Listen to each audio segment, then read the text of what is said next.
Hello, and welcome back to Jesus in the Kingdom, the Gospel of Luke.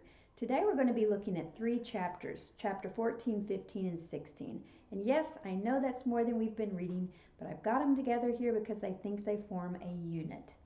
So yesterday when we were looking at chapters 12 and 13, we spent some time asking Jesus to reveal what he wanted us to hear.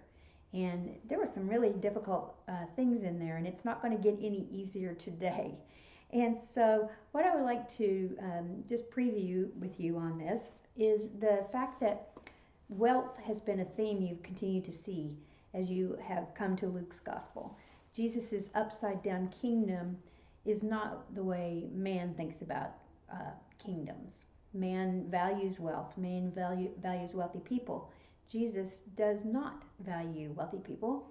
He says that they are getting their just reward now.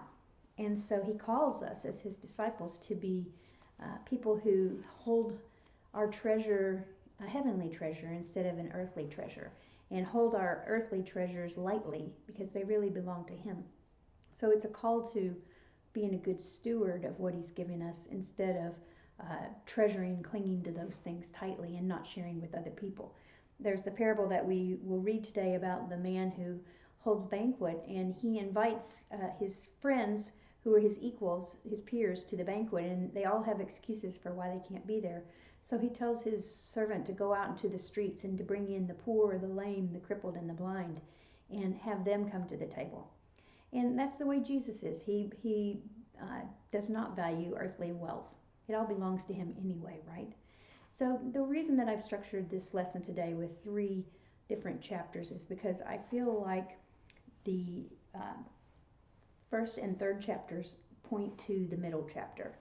And I think you'll understand that. I explained that to you earlier about this idea of an inclusio, where we had the repetition of Jesus growing in wisdom and stature in favor with God and favor with man, and how that was supposed to point to the story about him being at the temple when he was 12 years old and teaching the leaders. I think something like that is going on here. You look at it and you think about it too and decide whether you agree with me or not. I could be wrong. I'm not a biblical scholar, but it just seems to me that we've got two bookends happening here, where Jesus is talking about what he values, and he's telling the guys not to focus on material wealth in 14 and in 16, and they both seem to point to what he does value in chapter 15, which I'm not going to tell you what it is. You need to read it to find out what it is that he does value.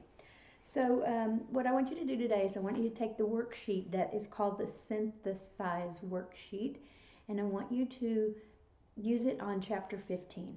I want you to read all three chapters, 14, 15, and 16, or listen to them if that's your preferred learning style. And then I want you to take that worksheet and I want you to compare three parables that are listed in chapter 15. The parable of the lost sheep, the parable of the lost coin, and the parable of the lost son.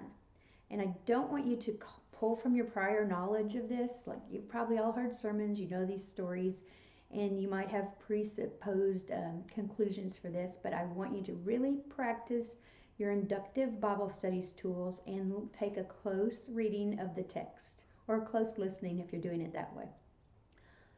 Don't bring all the other baggage with you to these stories. I want you to look at them closely and see what Luke wants you to see here. And before you start, I want you to quiet your heart and mind with a little bit of worship music and ask the Lord to show you what he values and how he sees the world, because we want to see the world the way he does. We want to accept the hard call to discipleship because we know it's the best life. That's where eternal life is, and we want to follow Jesus, right? So that's your assignment for today. Read three chapters, do an analysis of the three parables that are in chapter 15, and post in the Facebook group if you feel so led. And I look forward to seeing your results back in the group.